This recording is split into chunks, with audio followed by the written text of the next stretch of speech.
siguiente programa es para todos.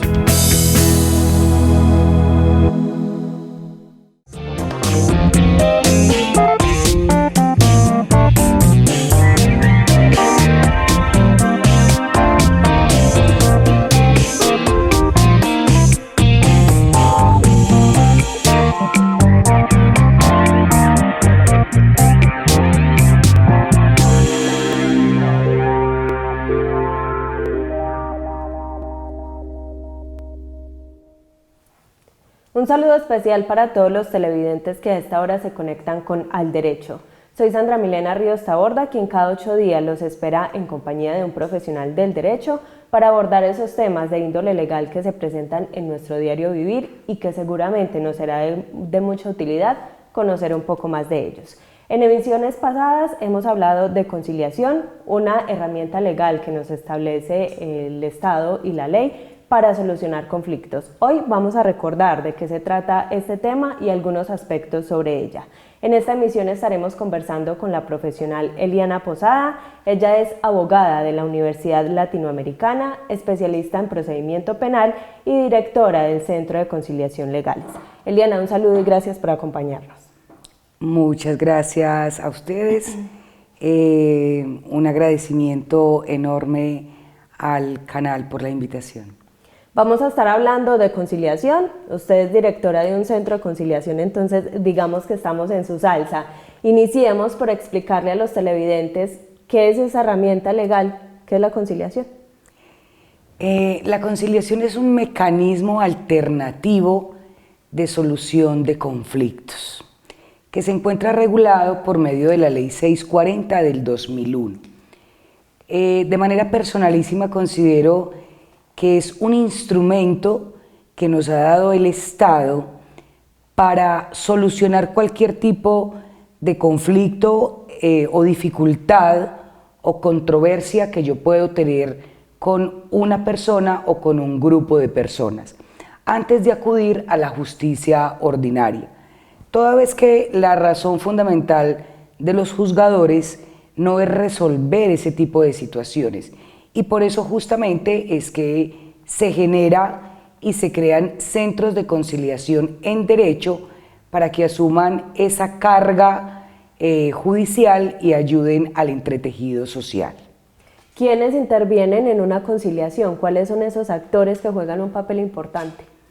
La conciliación básicamente está enfocada en dos partes. Una parte denominada convocante, que es esa persona que tiene la dificultad, el conflicto, la controversia, la situación por resolver, que puede ser de manera individual o también lo pueden solicitar un grupo de personas en calidad de convocantes. A su vez tenemos una segunda parte, que es la parte convocada. Así como la primera puede estar integrada por una sola persona, pues esa parte convocada también puede ser en igual sentido una o varias personas. A la conciliación se puede asistir con abogado apoderado de una de las partes o sin abogado, porque lo primario, fundamental y objetivo de la conciliación es lograr un acuerdo libre, consciente y voluntario dentro de esas partes de resolver ese conflicto existente. El papel del abogado es muy importante en el sentido de que le está indicando a las partes qué puede considerar, qué puede negociar, sin olvidar que esa parte de la conciliación está intervenida por un tercero neutral, es decir, por un profesional del derecho que no puede obrar para contribuir al beneficio de una de las partes o al detrimento de la otra parte convocada. El conciliador tiene entonces ese papel objetivo, claro y coherente de hacer un acompañamiento judicial, jurisprudencial y legal para la resolución de esos conflictos. Entonces, básicamente, ese proceso conciliatorio puede estar acompañado por la parte convocante, la parte convocada, sus apoderados si es el deseo, y ese conciliador o tercero neutral. Precisamente usted menciona una característica importante y es que el conciliador es un profesional neutral. ¿Cómo se garantiza realmente esa neutralidad en un proceso de conciliación? De manera inicial, cuando ingresa la solicitud de audiencia de conciliación, que es un documento escrito en la que se registran unos hechos y pretensiones, se hace una asignación a un conciliador. Dicho de otra forma, es cuando una persona, mediante un documento escrito, da a conocer al centro de conciliación el conflicto, la controversia o la dificultad que tiene en el momento, y que es lo que se denomina como hechos. A su vez, está narrando con quién está inmerso en esa situación, que serían los que participarían en calidad de convocados. Y de manera adicional tiene una pretensión, es decir, desde su propia óptica y desde su sentir, hace un planteamiento de qué propone para la solución de ese conflicto. El centro de conciliación entonces hace un reparto dentro de los abogados que además tienen que ser diplomados en conciliación, en derecho, asigna ese caso y solamente puede intervenir, decidir, formular situaciones de arreglo dentro de la conciliación. Porque la conciliación tiene que ser confidencialísima, a diferencia del proceso judicial, por ejemplo, en un proceso penal básicamente, donde todas las audiencias son públicas, la conciliación goza de ese secreto de confidencialidad y secreto donde no se vulneren derechos a las partes. Listo, ya mencionamos esos actores que juegan ese papel dentro de la conciliación. Ahora vamos a qué asuntos se pueden conciliar. Es un tema amplio porque tendríamos que hablar de diferentes áreas del derecho. Por ejemplo, en el área del derecho correspondiente a la asignación de familia, podríamos estar hablando de la custodia y cuidado de los menores, podríamos estar hablando de la regulación de alimentos, adicional podríamos estar hablando de las declaraciones, uniones de maritales y de hecho, de la disolución y liquidación de una sociedad conyugal. Entonces podríamos decir que dependiendo del área a la cual se recurra, de manera taxativa, vamos a tener unas figuras en las que se puede acceder a la conciliación. En asuntos penales, por ejemplo, la ley es muy clara y el artículo 74 del Código de Procedimiento Penal me dice: existen unos delitos que son querellables y que comportan unas penas privativas de libertad que no exceden a 4 años y que puedo llegar a solicitar una audiencia de conciliación para dar por terminado ese proceso o incluso para solicitar un principio de oportunidad si de manera taxativa en el artículo 74 no se encuentra contemplado esa condición de la conciliación. En materia civil, la cantidad de elementos conciliables son incluso mucho más grandes que en materia de familia y en materia penal, porque estamos hablando de contratos, estamos hablando de obligaciones, de permutas, de resoluciones, y es todo lo que tiene que ver, por llamarlo de una manera amplia, lo que tiene que ver con el aspecto económico. Es decir, cuando yo me comprometo mediante un documento o mediante palabra a adquirir por medio de una compraventa o una permuta un bien a otra persona y no se cumplen las condiciones que habíamos pactado dentro de ese contrato. Una forma de dar por terminado ese proceso y no extralimitar las cargas que ya tienen los juzgados en el momento es llamar a esa otra persona y decirle: no deseo continuar con esa obligación o ese contrato que fue celebrado en las partes a razón de, y es más fácil resiliar o resolver ese contrato que hacerlo mediante un juzgado. En ese mismo orden de ideas tendríamos, por ejemplo, restitución de inmuebles, que fue un tema de mucho eco el año pasado en el Centro de Conciliación. Y veíamos situaciones muy concretas. Por ejemplo, alguien manifestaba: yo alquilé un bien, yo tengo un contrato de arrendamiento, pero ni el que arrendó ni el codeudor me están pagando y no tienen cómo. Pero también cuando uno llamaba a ese codeudor a la audiencia decía: sí, es que efectivamente en este momento no le estoy pagando porque es que no estoy laborando. Yo lo que puedo hacer es que entre las dos partes acordemos que damos por terminado ese contrato, lo hacemos de común acuerdo y voy a establecer o a proponer una forma de pago sobre esos cánones de arrendamientos que se adeudaban.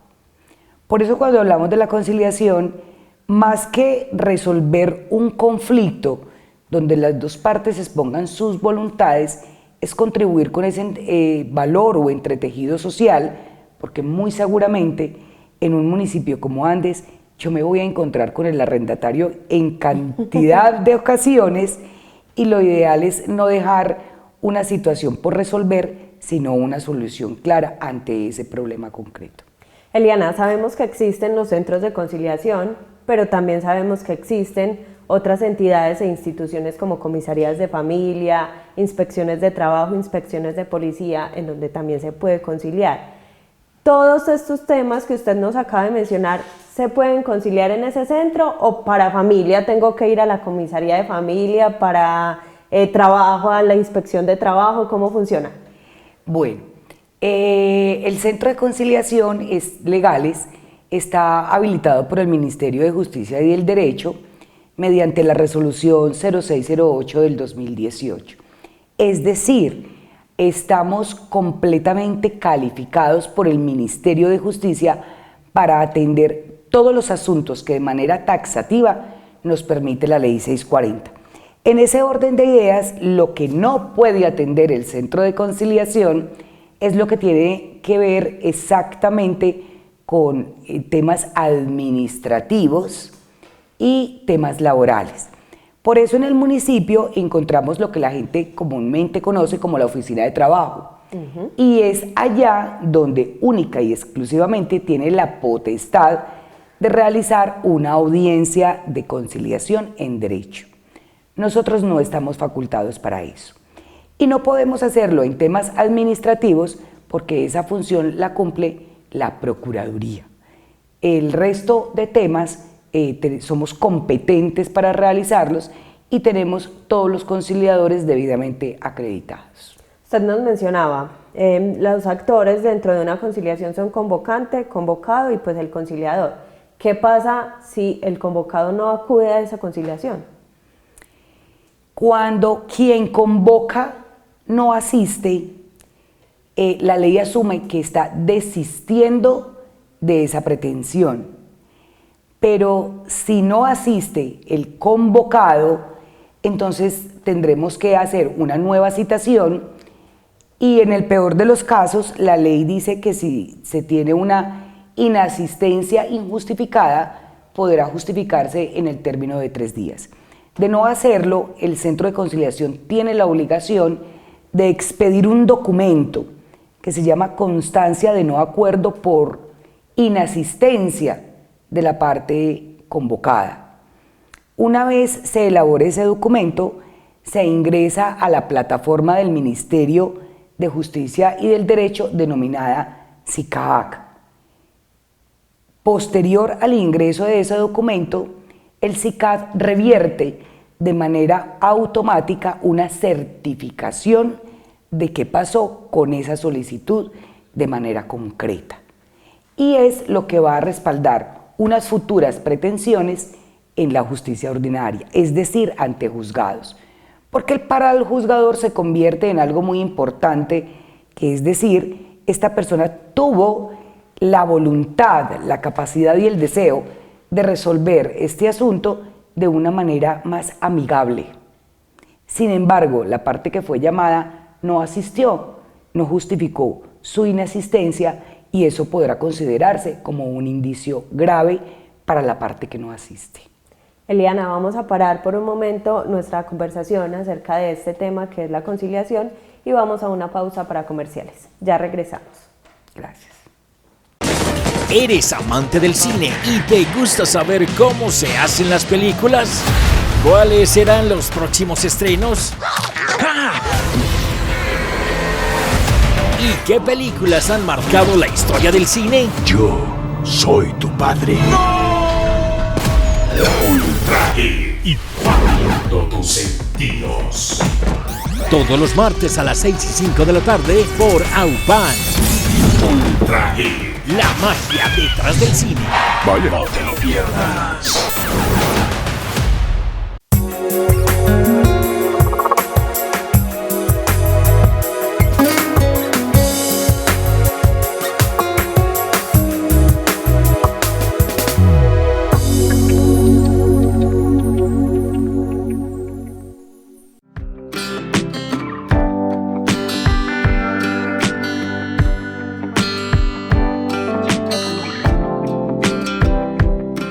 El trabajo del campesino es una de las labores más bonitas e importantes y por esto el programa La Granja de AUPAN está resaltando el campo.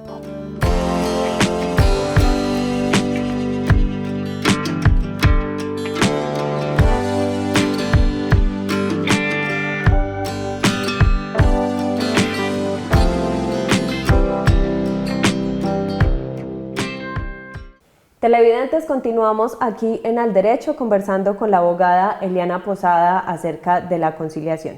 Eliana, veníamos hablando de todos los detalles de lo que es un proceso de conciliación, pero vamos ahora a los ejemplos, que así es más importante y más fácil que nuestros televidentes entiendan. Por ejemplo, en materia de tránsito y transporte, si ocurre un accidente, ¿se puede conciliar? ¿Dónde se puede conciliar?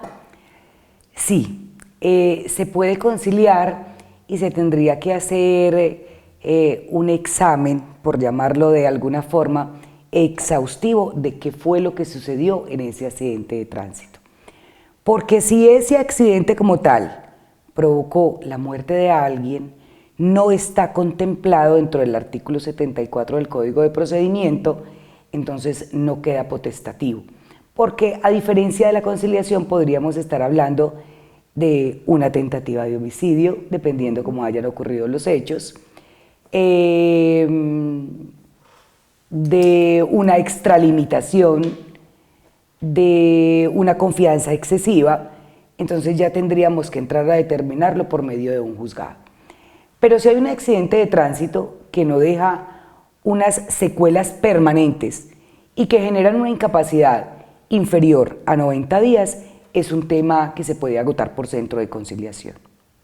Otro aspecto puntual, el tema laboral, ¿se puede conciliar? En el centro de conciliación, no. Por eso te enunciaba antes que solamente en el área administrativa y en el área laboral no es competente ningún centro de conciliación. Dentro de lo administrativo, la Procuraduría, y dentro de lo laboral, el Ministerio del Trabajo. En las personerías municipales, que los ciudadanos usualmente, digamos que es el ente al que más acuden, ¿se puede conciliar? Esas dos materias tampoco lo puede hacer. El personero está facultado jurisprudencialmente desde la sentencia 1044 del 2004 y le hace un énfasis sobre los aspectos que de manera puntual puede realizar. Lo más importante dentro de ese aspecto o dentro de ese mecanismo es que la conciliación que se vaya a celebrar preste mérito ejecutivo y haga tránsito a cosa juzgada.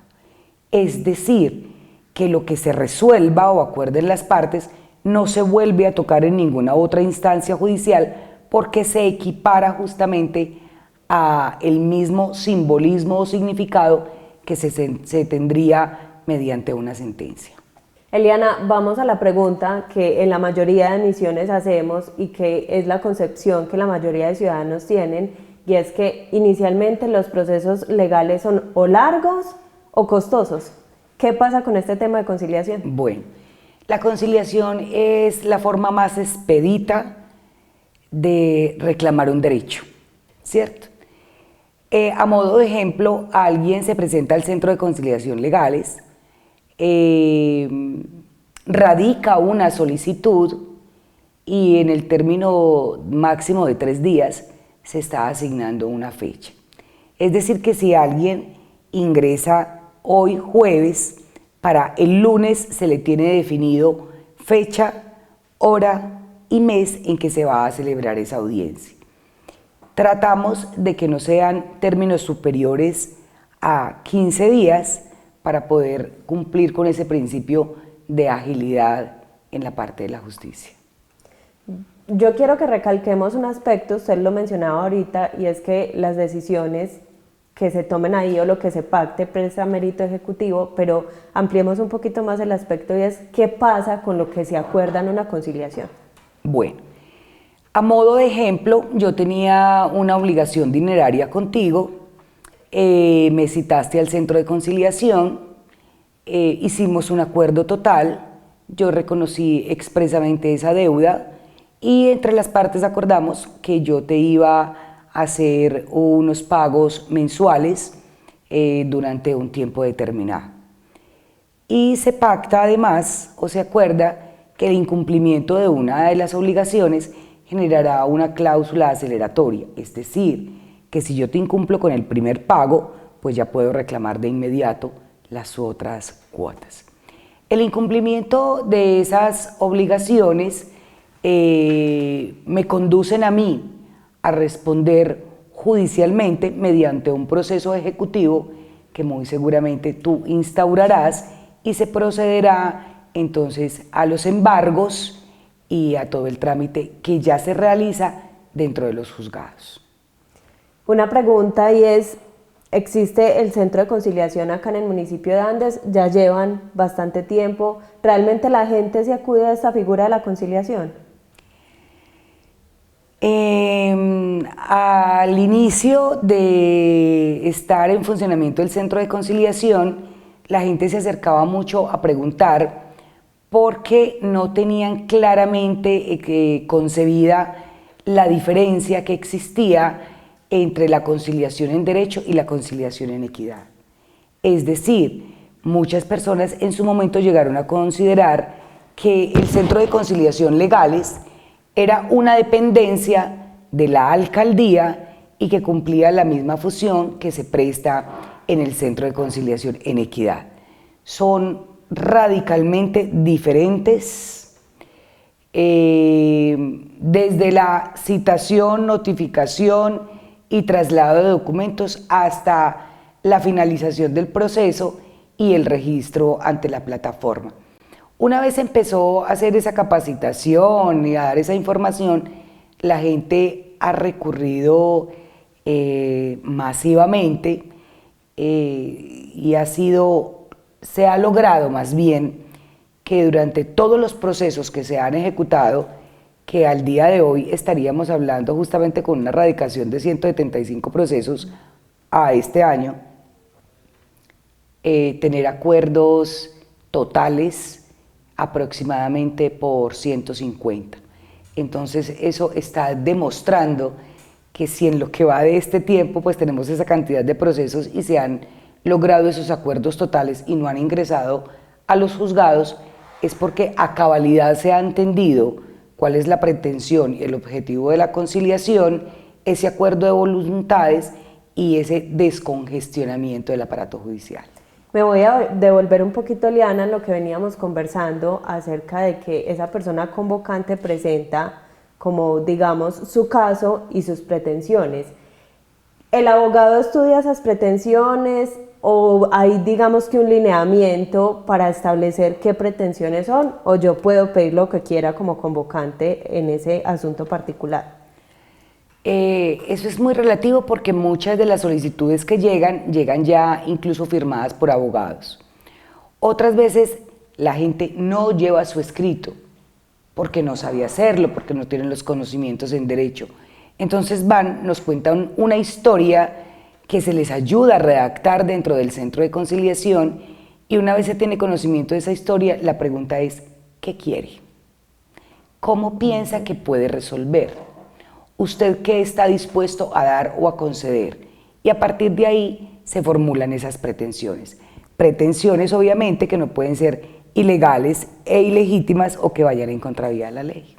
Perfecto, vamos finalizando, Eliana, nuestro espacio y como última instancia o como conclusión quiero que recordemos, uno, las ventajas de acudir a la conciliación comparado con ese otro proceso de la justicia ordinaria. La ventaja más grande y la más significativa es legitimar el acuerdo que existe entre dos partes y que nos pone en igual condición. No es la decisión que pueda tomar un tercero. Ese complemento para nosotros es muy importante. Segundo punto y determinante es el tiempo. Mientras un proceso puede estar en juzgados 6, 8, 10 meses, un año, difícilmente en un centro de conciliación se demorará más de un mes. Y si llegase a presentarse esa demora es porque las mismas partes, convocante o convocado, han solicitado los aplazamientos de las audiencias. Y tercero, que es muy importante y sé que es de mucho valor y muy significativo para las comunidades donde estamos, es el valor económico.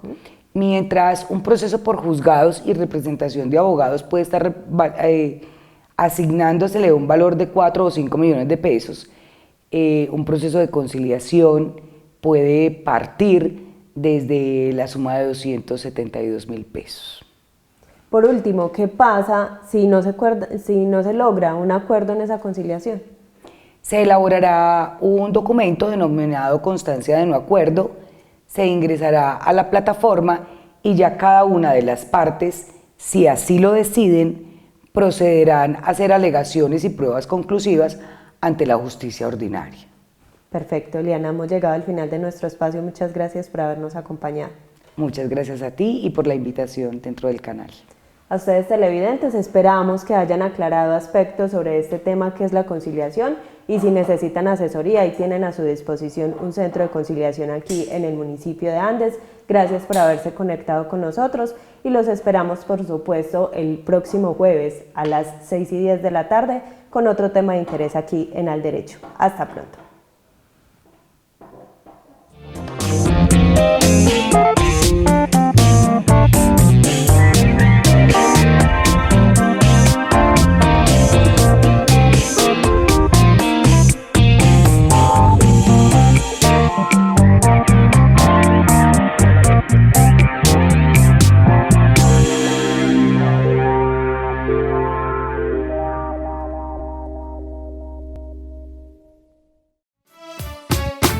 AUPAN, la televisión de los andinos.